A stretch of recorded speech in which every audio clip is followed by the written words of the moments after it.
সম্প্রতি জি বাংলার পর্দায় শুরু হয়েছে অলৌকিক ও অতিলৌকিক কাহিনী অবলম্বনে নতুন ধারাবাহিক অষ্টমী। এক্কা দোক্কা ধারাবাহিকের পর পুনরায় ছোট পর্দায় লিড রোলে কামব্যাক করলেন অভিনেতা সপ্তর্ষি মৌলিক। কিন্তু তার বিপরীতে অষ্টমী চরিত্রে যিনি অভিনয় করছেন তাকে কি আপনারা চেনেন? জানেন কি তার আসল পরিচয়? চলুন জেনে নিন এই অষ্টমী আসলে কে। অষ্টমী চরিত্রে যিনি অভিনয় করছেন তার আসল নাম ঋতব্রতা দে, ডাক নাম ঋত।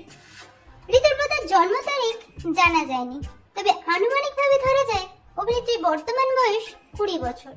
তার ধর্ম হিন্দু, জাতীয়তা ভারতীয়, পেশা অভিনয়, উচ্চতা 5 ফুট 1 ইঞ্চি, ওজন 53 কেজি, চোখের কালার ডার্ক ব্রাউন, চুলের কালার কালো, অভিনেত্রীর পছন্দের কালার হলুদ, পছন্দের খাবার বিরিয়ানি, হবে রান্না করা। ঋতব্রতা দে পশ্চিমবঙ্গের বরানগরে জন্ম ও বেড়ে ওঠা এবং স্কুল জীবনের শিক্ষা তিনি সেখানেই কমপ্লিট করেন। বর্তমানে তিনি নেতাজি নগর ওমেন্স কলেজে রাষ্ট্রবিজ্ঞানের 3য় বর্ষের ছাত্রী। মাত্র 2.5 বছর বয়সে তিনি বাবাকে হারান।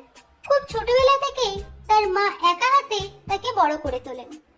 অভিনেত্রী বাস্তব জীবনে অবিবাহিত এবং বর্তমানে তিনি সিঙ্গেল আছেন।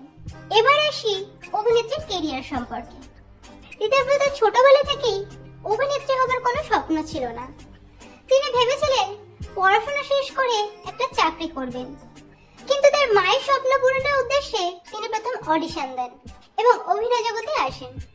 স্টার জলসার এখানে আকাশ নীল ধারাবাহিকে ঝিনুক চরিত্রের মাধ্যমে তিনি প্রথম অভিনয় শুরু করেন।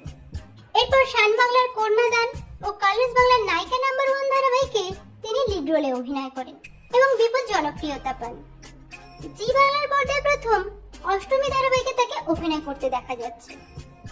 তো বন্ধুরা, অষ্টমী ধারাবাহিকে অষ্টমীর চরিত্রে ঋতব্রতা দেখে আপনাদের কেমন লাগছে কমেন্টে জানাবেন। ভিডিওটি আপনাদের কাছে ইনফরমেটিভ হলে একটি লাইক ও শেয়ার করুন।